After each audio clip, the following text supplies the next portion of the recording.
I sat in the car in front of your grandparents' house last Christmas, staring at the door, scared of what was going to happen when I knocked.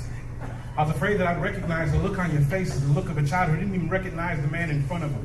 I might even scare you with my glare. And if you ain't hide behind your grandmama's dress, you'd ask to be excused, hiding in your room in fear of that man that was there, hoping I would just leave so that you could enjoy your Christmas Eve. I stepped outside of the car in front of your grandparents' house last Christmas, just staring at the door, scared to death of what was going to happen when I knocked. I let the cold air just embrace me.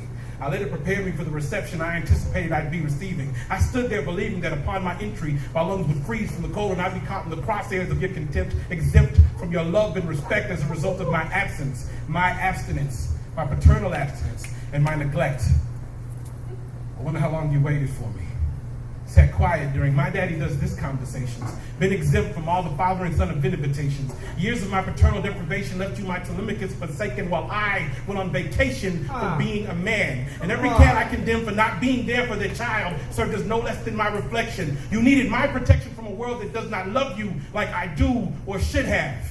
And I needed to be man enough to tell you that I ain't been one, that I love you, my son, and that I'm sorry. I betrayed you. Afraid to call you up and tell you that I was ashamed of not being your father. And though I've been through my fair share of pain and abuses, you can't hold my self-pity. You can't hug my excuses. Any excuse I can have for playing the part of reckless is useless when the truth is you needed me. To hold you up no matter what held me down. You're my son.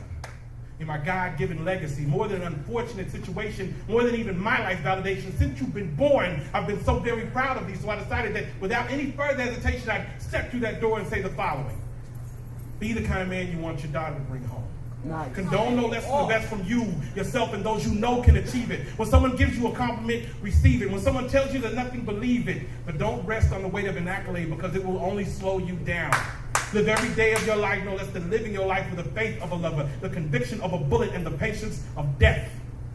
Cherish those you love like the air you breathe, and may you regard a whisper of pleasure, an innocent kiss and honor, and love a must. Refuel yourself with passion refined from lust and God. Never cease to trust. Put on the wings of the morning. Fly past your past, over yourself, and into the dawn of a future worth leaving behind you. Never let the pain haunt or linger, and I'll always be there to remind you of this and that I love you like I needed to do that night. So I took step by step to the door, traversing miles of yesterday. It took for me to get to it. For you, I got over it. For us, I got through it. I raised my hand to the door of your grandparents' house. And for you, my son, I'm not. Oh, baby. Yeah!